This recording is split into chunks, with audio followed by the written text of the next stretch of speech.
Look who's feeling better! It's me, it's Germ, I'm back. I turned a corner the other day and I'm feeling much better. I've got more energy, I've got more vitality, my mind is clear, I'm fresher, I can move my arm again. See? I still can't feel it though, and that's kind of a problem, but I don't know, it's kind of fun too. It's like I have a superpower. How could we get out of this basement for an episode and stretch our legs, get a breath of fresh air, figuratively speaking? Well, I thought the other day of an idea. I said, you know what? I remember my old colleague and friend, Cullen Smith-Williams, who journeyed off to the Far East to seek his fortune. And I thought, wouldn't it be fun to check in with him and see what life is like on the other side of the world? So, we have today, all the way over from the bit Apple, Cullen Smith-Williams. Cullen, how are you doing today? Are you there? Well, I'm as there as here can be. Hi, I'm Cullen Smith-Williams, coming to you live from New York City, the Big Apple, the city so nice they named it twice, the city that is always awake. Well, it's 39 degrees, slightly overcast, and depressing as hell, to be honest. But Lady Liberty is still standing tall with her arm outstretched, shining her light over the city for all to see. And even on a horrible day like today, I can still feel her warmth, Germ. How wonderful for you. Are you near Times Square? No, not exactly. Ah. Well, you know what they say though, Germ, it's just one big city on a small island, and whether you're in Central Park or Times Square or standing atop the Empire State Building, that's New York. Oh, near the Village then. Yeah. No. Oh, are you up in Harlem? I've actually heard a lot of people... I'm in Queens, the beautiful suburb of Queens, and you know what they say about us residents of Queens, Germ?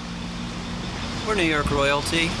I see. So, what's going on over there? Well, the city couldn't be more abuzz, Germ, here in New York City, the sports capital of the world, and whether you're swinging a bat, dribbling balls, or just pucking around on the ice, this city truly has something for fans of every shape and size.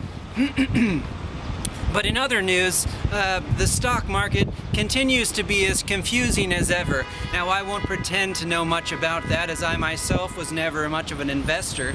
I just met her. But if basketballs and bonds aren't your cup of tea, maybe a sip of Broadway is more to your taste. Speaking of Broadway, Phantom of the Opera is now moving into its third decade on the Great White Way. We've also got Chicago and Oklahoma as well. Oklahoma and Chicago? I thought you said you were New York. Good one, Germ. But seriously though, if there's one show to see this season, might I suggest Hamilton. It's a fascinating show, and folks are coming from all over the place to see it. Yeah, I've actually, I've heard that. What do you think it is that makes that show so special? Who can really know for sure? I think that's one you just have to go and see it for yourself. Well, what was your reaction when you saw it? Well, it's groundbreaking. It's powerful. Was Lin-Manuel there when you saw it? No, I don't know. You know who he is? He's like the guy who wrote and performed. I do know who he is, yes. So was he there?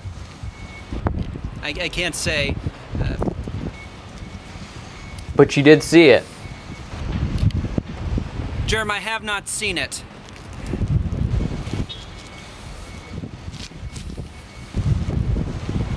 Well, thanks, Cullen. We got to get back to the show. Thank you for checking in with us. Actually, I'm sorry. I've got to cut this short. I'm very busy, and I really only could spare a New York minute. Oh. We lost him. Speaking of new ventures, while browsing the space aisle of the internet, I saw that NASA is looking for new applicants. I couldn't believe it when I saw it. Willy Wonka is opening up the gates of his factory again. And would I, like Charlie Bucket, find a golden ticket? Well, as soon as I found out, I filled out an application, I spruced up my resume, and I wrote this cover letter that I'm going to send in with my application. Dear NASA, you and I have never met, but ever since I was a young boy, I've always had the deepest crush on you. I've seen you in books, not yet, magazines, inside my TV, and even up on the silver screen. And it's not just your looks that I like, though I love your giant computers and massive rockets and shiny clothes. No, it's your bravery, not yet please. It's your bravery and perseverance against all odds. You're not afraid of anything. And to me, that makes you the prettiest belle of the ball. The Earth ball, if you will. Is there any chance that you would like me too?